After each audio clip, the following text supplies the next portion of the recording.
watching Diaspora Connect UG. Omulungi andaba ku Diaspora Connect UG, bringing you closer to home. Amanyaze Mary Flavia namulindwa kubula mwana kwestukira MP Wagomba East constituency addako inshallah. Ogamo cha munange andaba olunaku olwaleero nyambadde t-shirt eno olw'ensonga nti programu y'olunaku olwaleero yonna njiweereza bannaffe bonna ba political prisoners abali mu makomera nga baasibwa olw'ensonga z'ebyobufuzi. Programu ya leero njiba dedicatingidde buli omu waali abali ekitalya, abali Ruzira, abali Masaka, abali mu makomera gonna mu nsi yonna Uganda, ba Edi Mutwe, ba Noah Mutwe, ba Gaddafi, ba mwenna ba Achirawo Kivumbi, ba Bobby Yanga, everybody ali mu komera ne gwe simenye naye ng'oli mu komera lwa nsonga z'ebyobufuzi. Programu y'olunaku olwaleero mukwano njikuweereza free Edi Mutwe. Olunaku olwaleero nsizidde eno mu kibuga Los Angeles, California. Nina omukyala gwe nkuleetedde kalira tuula kubanga eno emboozi tugenda kuginimya.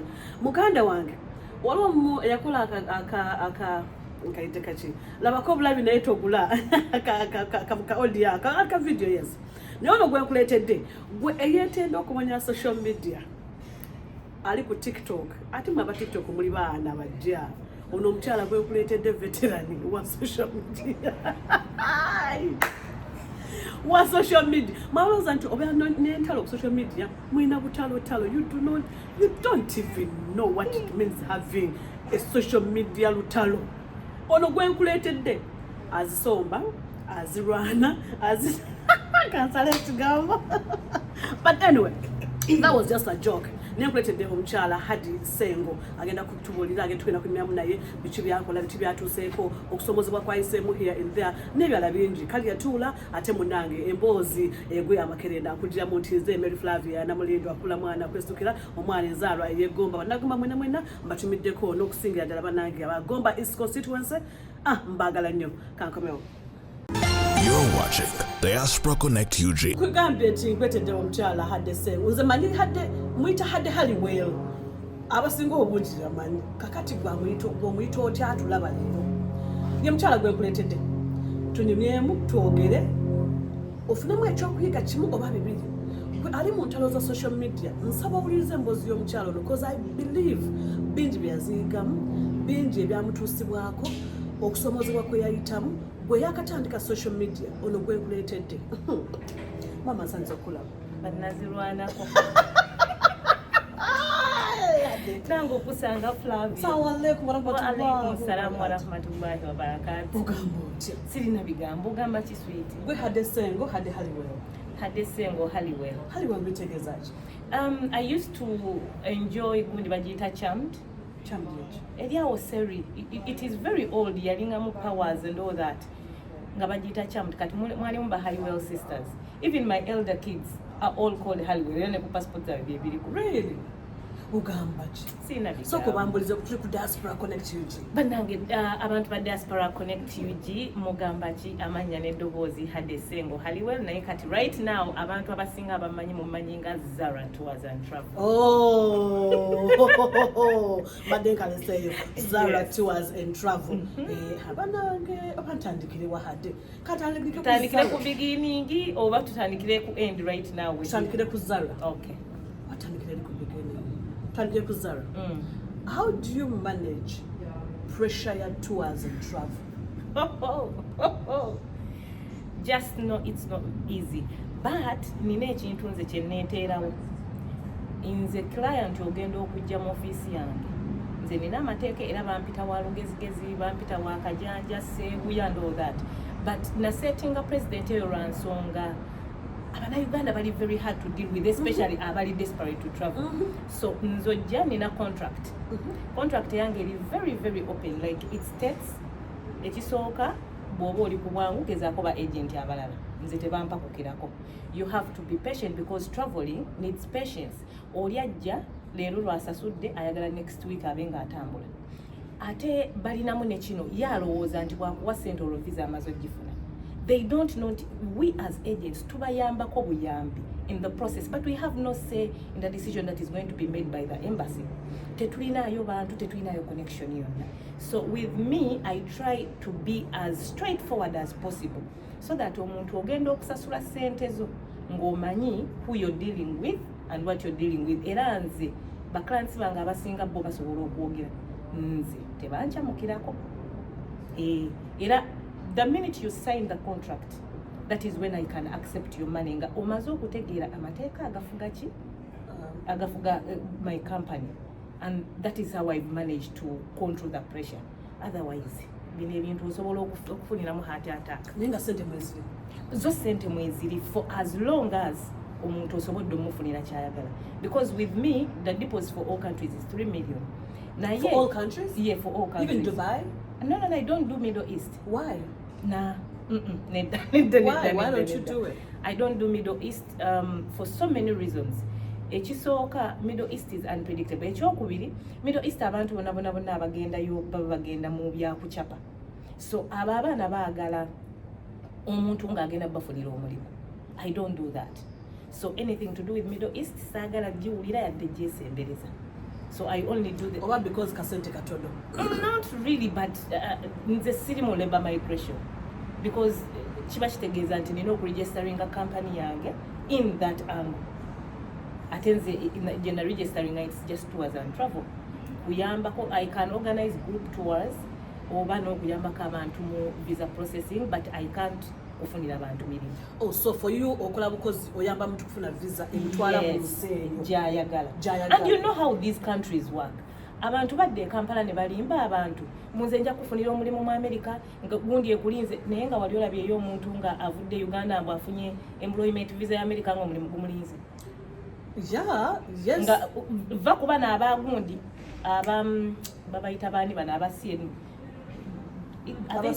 Yes, waliwo baneno ba person abafuna au pair, is it something like that? Au pair is in the Europe. Yeah, but waneno balina uwe bachiyita. Bachiyita nsechimanyi. I'm forgetting the gundi naye obeera ne family sponsoring for you to come from Uganda onojja waneno nobanga or like your family. Yeah?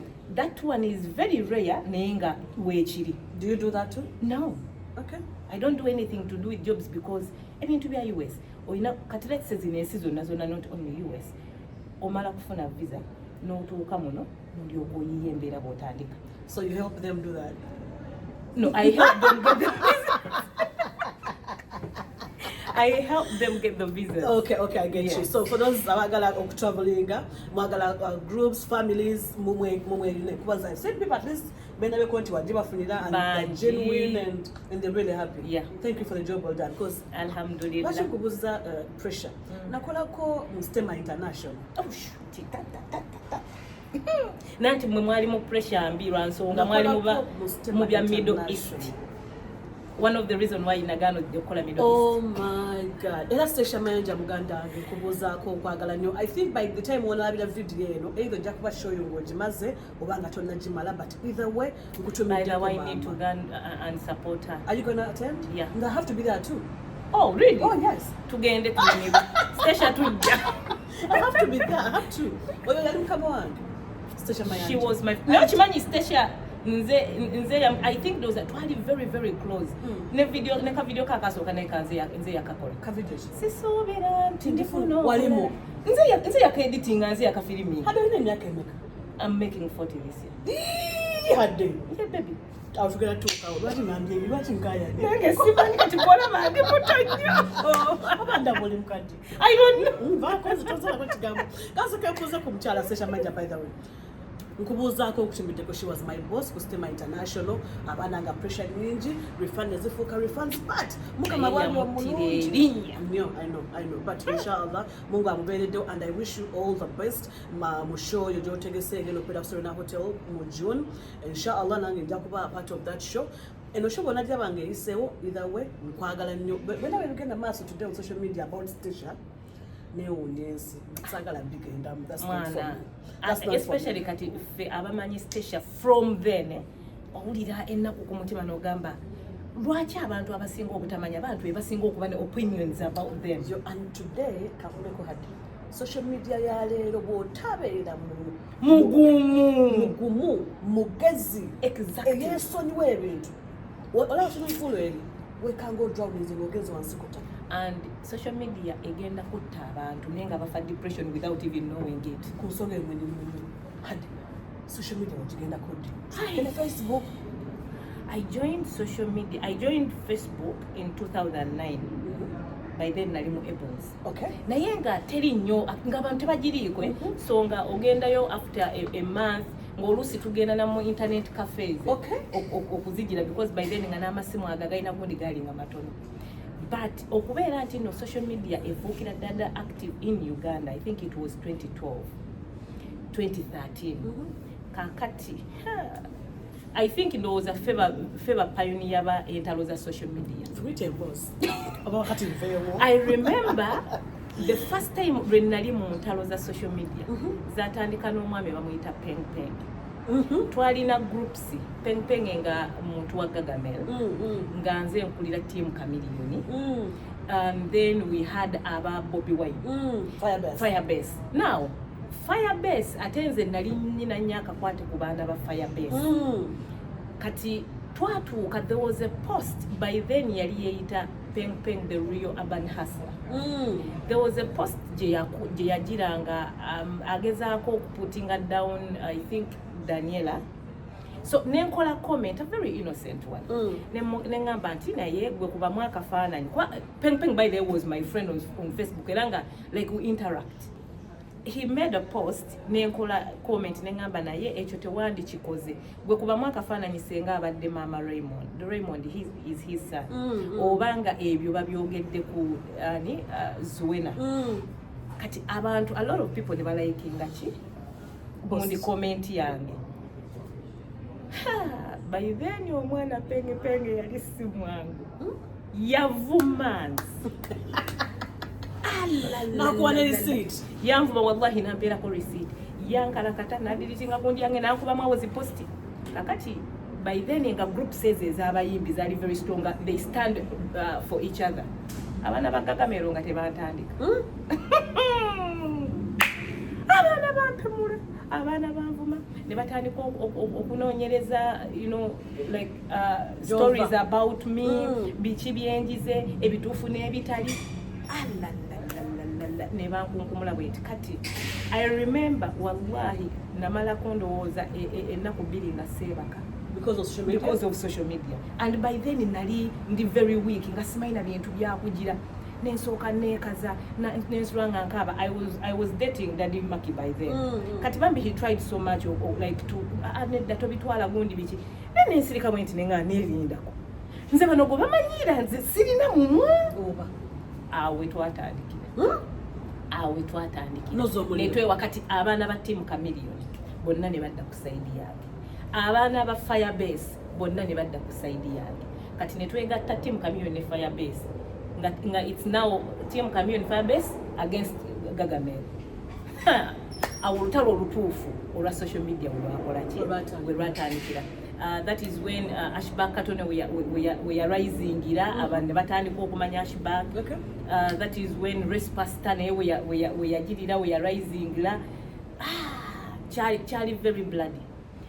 By the way, Charlie very bloody kati twali tuli mugundi ya Chameleon ya tubonge nane tubonge kati nga yegundi gye tugendamu olutalo lwali kuli kati atenga nekinyambako like kya boostinga gundi following yange n'okulanga that show tubonge ate nenkwatayo bweti. So that is how social media gundi entalo awe zatandikira ate ye Penge Penge by then nga mulalamu Penge Penge atakuba mu post n'olowooza nti ogenda sigala kyekimu naye abaana to an extent nti abaana bagagamira abamu baavaayo eri nabo ne batwegattako twakuba Penge Penge paka bwe twamusa ku zero n'akawunti zonna ne zivaako wangi maama ekyo kibayita social media olonga amaanyi ogajjawa motivation ogijjawa obuvumu obujjawa. I think by then nga abantu batunulira nnyo amazima ani ali mu nsobi ani ali mu butuufu so nga they side with someone accordingly. Unlike today. Yes, unlike today. Ebya today biri ani go wagira. It's not about who is right. But back then abantu bali mu kanoti nene dagundi alichi ali innocent. Yes. Kati awo gundi wezatandikira awo wetuva tulioke tudde mu lutalo paka na kati for some reason some people they still have so much hate. Sagala nnyo kwogera ku mukyalo oyo. Owera ndani. Oyo. That was very, by the way, very funny. That woman was my friend, not personal. Exactly. Now, this is what happened. Ex-wa agenda awasa. Wawasa remember yali mukwano gwange. Because sagala kusola manya. Nange era sagala gasula okunyuma. Twali sudda manya. I'm thinking because sagala kutakula ntalo n'abantu. Tebajja kumanya what we're talking about. Because manya atwadde August. Baleme kwekwasa nti ate because ntiafuula waabwe. I don't want to offend nobody, but I want it to come out bulungi. I don't know, Nange Simai, but in Pulira, I don't want to mention names. And at this time in my life, I'm at peace. Sagala Ntalo Navazilita. And Diaspora connect you. And the reason by the Rachi in Jogende ku Peng Peng. Because this days the Peng Peng is mature. Katimuni me tuata so taking a person. Mama Peng. Yadda yeri mupenge wa fomu kande. Tongamba. Njakunyumiza. Kubanga yo okay. Alaba show eno bera muntu mukulu okole research. Yes. That is the right statement. Abantu bakole research. Research, try to add those dots to find out who we're talking about. So that tukunyumiza embozi ojitegere. Genda mass. So she was embage eyo najiriko. Now, obuzibu wabutuukira, like I think for some reason she felt offended nti mbaddeyo. But this is the thing. Remember, brother wo mukyalo eyafumbirwa exiwe nga tukola fenna. He was my friend. And no mukyalo he was just a co-worker. Yes. And then sister we nga naye muki mukwano gwange. And then on top of that, even the ex was my friend era nga muyita uncle. So I was invited ku mukolo. Nga mulimu ebintu ebitajja beside they had already broken up. When I attended, natandika okubeera nga alina bu hints bwakola ku gundi nga ansojjerera. So ne mulumba mu gundi WhatsApp ne mugamba naye nkubulire there are things nze bye sigenda kola ki kuyingiramu. Entalo zo n'oli sigenda zikola ki ziyingira mulimu ebintu ebimu byogira ekisooka buli bwobeera nga obasojja kiraga you haven't healed. You need to heal or moving on because omusajja mwayawukana dda. Nagamba osaaga.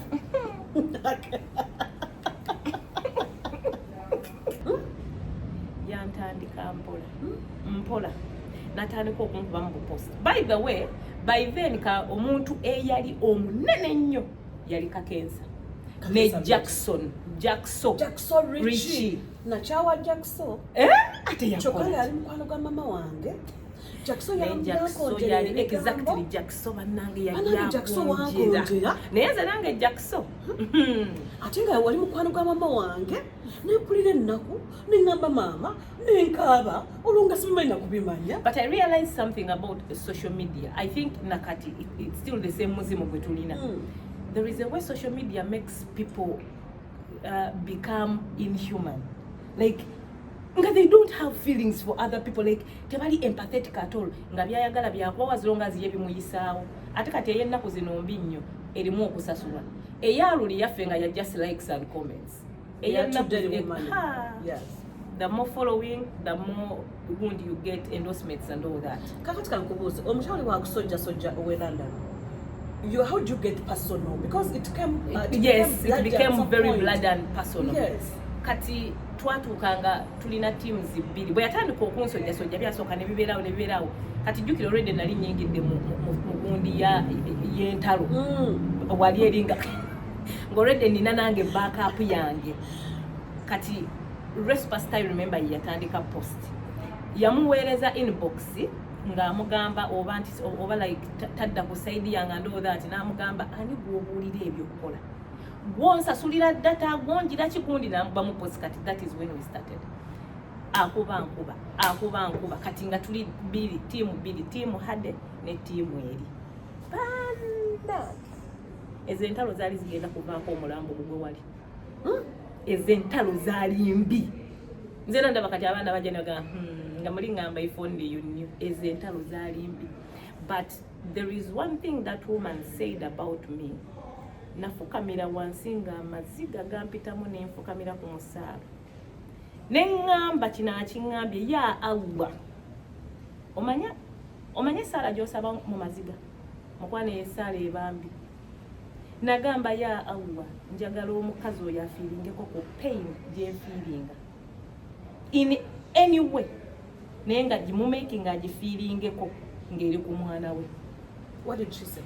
She said natta omwana wange namusaddaaka nfune ssente. Now ekiri funny by then nali very poor. Omwana wange yafa sinaba because I was very young. Omwana wange namuzaala ndi 23. I was very young. Nafa. She used that against me. Nagamba nasaddaaka omwana wange namutta because ebitya. It was really bad. 10 years old. How did you overcome entalo of social media? But before you tell us how you overcame entalo, bichi were losing mu course entalo. I lost a lot. Right now, nze nemunya abantu abeera mu bintu bya social media. Mulinjira ne ngamba oba tebalina zi family. First of all, my family is very reputable.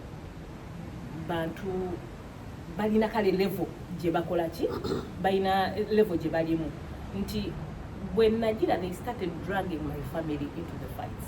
Now my family started having meetings about my social media life nga buli omu yenna ngamba, and the problem is nali simanyi kwesonyiwa oshengera nga buli kimu kyonna I feel the need okukireactingako, which is something kyengenda okwadvising abantu towanga muntu gundi ammunition towards your life.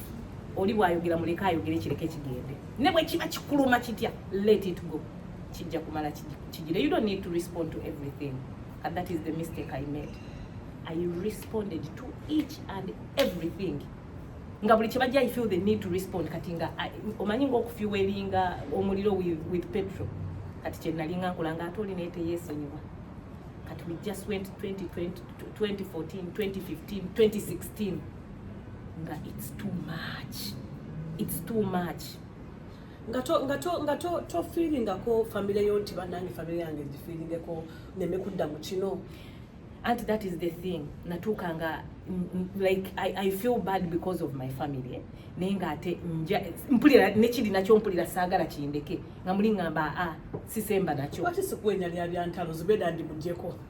Ne kati nekiri fane by then nga tutandika entalo ku beyi laisi.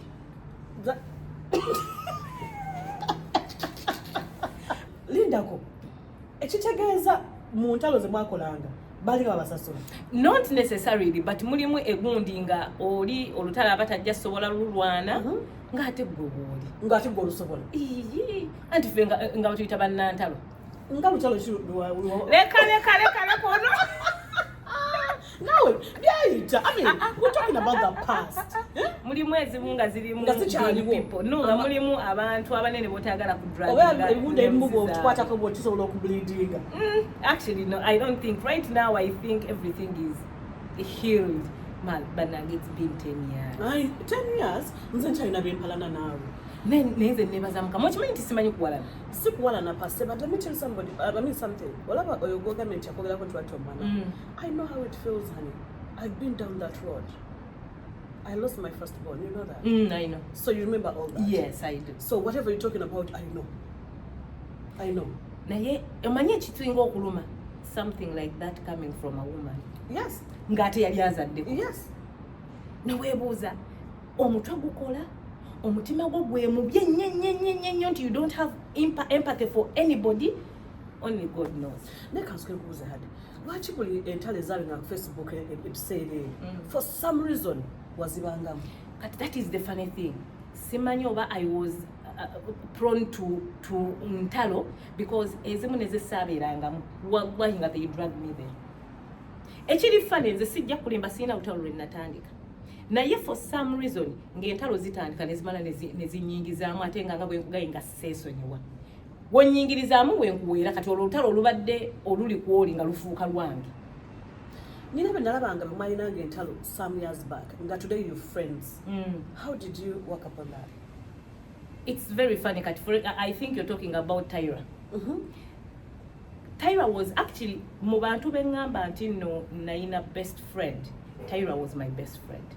oyo ye nga tusula ku buliri bwe bumu nga we can even share engoye eziri personal. Like that is how close we were. No, I'm just giving and gundi how close we are. Like you are or you were? We were. Okay. Back then. We were very close. And on top of that, nga Haji tata womwana we nga is like a brother to me. Kati nekitumakinga gundi. Waliwo ebigambo ebyajja wakati awo bye baamugamba nti nze mbikoze eki byogedde. Obuzibu bwe bwava, she didn't bother to ask me. She was very pissed. Nadda buzzi ku tiimu yali empalana. Nakuwa. Nampa ebyanga ate omwana oyo mubi. Omwana oyo mubi. Era olaba ebyo bisitole ebyo bye bali mu kumugamba mbu yali yeetunda e China. Ebyo byava ku ffe. Timu Huddy gye byava ye. No, yali teyeetunda. Someone, a friend of hers, yamutrickinga because yali akola mu bank. Kati a friend of hers yamutrickinga n'amugamba China waliyo emirimu ne ssente zagenda okufuna. Lwakuba nti abantu bakyusa ebigambo olw'okuba baagala omuntu okumwonoona. So n'amugira n'agenda n'amufunira gundi yali akola mu bank. N'ava mu bank n'amufunira visa biki n'agenda. Agenda otuuka eri ono yali andowooza oba yali amutunzeeyo. Yeah, I think it was something like that. Kati that is where she met my brother because yagaana okugendamu ebyo ebigundi by'abeetunda bali did something like that. Yagaana. So she became stranded. That is when she met Gundi Haji. Haji actually yali akabanga jagamba ayagala kukola kikudda Uganda. We are meeting ira Haji namugamba no tofaayo biki, don't do that because ebitya kati n'atandika okukola ki okumulalirira. Kati awo abantu we bagira nti if omanyi by then social media ngonoonye ekintu ekigenda okuluma omuntu. Nakati. Kati era kino nkyogera ebyo bisitole bye muwulira mbu simanya Tyra abasinga gwemanyi nga Senga Sidimu yali yeetunda China. Baswite ebyo bisitole fe abaabitandika and it's not true. I want to clarify that it's not true. Nefa abaabitandika because twali mu ntalo omwana oyo naye yali musazi wa kigambo. Kati kankubuuza mulaba how painful it is okusala kw'omuntu ekigambo. I know. Why would you do that? One of the reasons eyanzija mu social media drama, I realized omuntu olina okubeera nga oli so heartless, olina okubeera nga tolina ddiini oba nga tolina gwe weeguya gw'oswalira okusigala mu bintu bya social media. So how did you mend your mpalana? It was, by the way, Charwawo. I remember there was a time, my first time to come to US, I remember she reached out. Nangamba Huddy toddayo Uganda bichi. Nemugamba nze nzirayo. Nanyiga ndowooza again. Katinga once in a while ansojja. Was that the time you were with Sarah Joy? Yes. Kati once in a while nga ansojja. Once in a while, but not consistently. Nga luli nenga once in a while akuteeka kaka gundi nakubayo ka post nagira ki. So we started, I think, nga atandise Snapchat. There is a kadress ke yayambala mba mpita mugundi nendaba gundi. So I commented actually nga simanyi nti I'm commenting on her. Nenga I love this kadress mbutunda nanziramu. Kati mwanziramu ngendo okulaba nga yeye. So that's how we started mpola. Then we realized it naye ebintu bye twakolanga ebyegundi byali byakito. Yes. And then nambulira her side of the story, how she felt we yalowooza nti mwogeddeko and all that. I could understand. Sometimes omuntu akwogerako olw'okuba mukwano gwo nnyo ng'owulira toyagala namubuuza. Okitegeera kati yeah, that's what happened. Oh God. Naye bannange ogenda kugira kubanga ebintu byange nga biwanvu gye tubitandikidde. Tofaayo. Lugango mulungi tukyali ku Diaspora Connect UG, bringing you closer to home. Bonna oba bali mu nsi ki nja kubaleetera. Naye nkujjukiza nti nesimbyewo ku kya MP Wagomba East Constituency. Yes, munagoma munnange twetaaga enkyukakyuka ey'emirembe. Twagala ababaka abatuteeseza mu Parliament. Ababaka abagatuusa ebirowoozo byaffe. Look no further, look nowhere. Omwana wa muweza wekanoni mugomba awo nzuno ndese. Kakati no nebaza sponsors bange Hardware World supermarket y'ebizimbisibwa awetinda wena account. Yes. Good. Tutandikira awo. Tukobiwani eri nga muri mu ntalo era muzivuddemu. Oganda, you lost a lot of things. I lost a lot of things. I lost respect. Oh. Omanyi mu nsi ya Mukama muno teri kintu kibinga kulozinga respect. abantu ababadde bakulaba in a different light batandika okulabanga because omwana alina engeri gy'akyusaamu ebigambo n'akukunkumula bw'ati bulere exactly n'akufuula kwegamba ekintu nti omuntu abadde akulaba hayire n'atandika okulaba gundi ng'alaba toliimu gundi ate ng'ebisinga bibeera bya bulimba. So I lost respect during that time neŋŋamba but in my defense I was young. Mulimu age gy'ogiramu nga of course ebyo byolina okukola ki. That's not sikusonyiwa because of that. Because onoba nno muzibu mukwano nali muto. Huddy. Right now abantu abakulu abali mu byentalo bwolina kujja neffe twali those are the things we had to do. Ate twalina very excited about social media. Twali very excited. Kyogamba buli muto akolerere mwakolana. Asale ekigambo. Nedda twali excited about social media. Ng'ojjako ekyokusala ekigambo nti kati okyejjusa. Kiki ekyala kiwejjusa kiwakula social media nga you feel like nakati wano wooli owuli ati it still haunts you. Actually sirina. Sagala kulimba because however much twalwana entalo I never did anything devious. And neyo gundi gye nkugambye nti fe abatandika ebintu by'okugamba tyrant yeetunda. It wasn't me per se but team Huddy. Okay.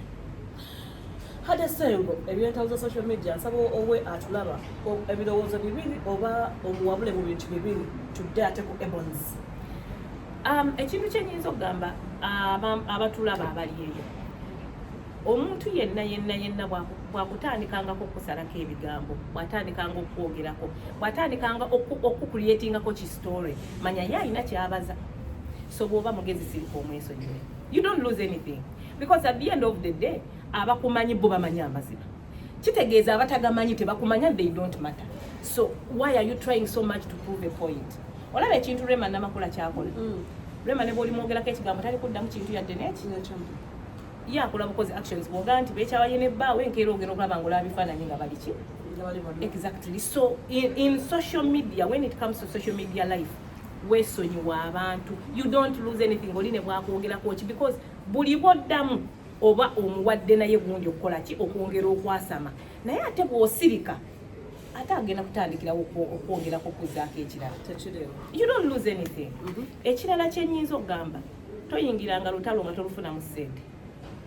Because that is honestly speaking that is the only thing ekiyinza okubeeza mu lutalo as long as lukusasula lwana ntalo zo naye ekintu ekitakusasula ofa ki n'ensi because you end up losing a lot by the way. So should people do buli kikyamu mu nsi because of money? I'm not saying that. Should people tarnish other people's names because of money? But the thing is there is olutalo lwengezaako gamanga bakulumbi for you to respond making a show of osasulwa.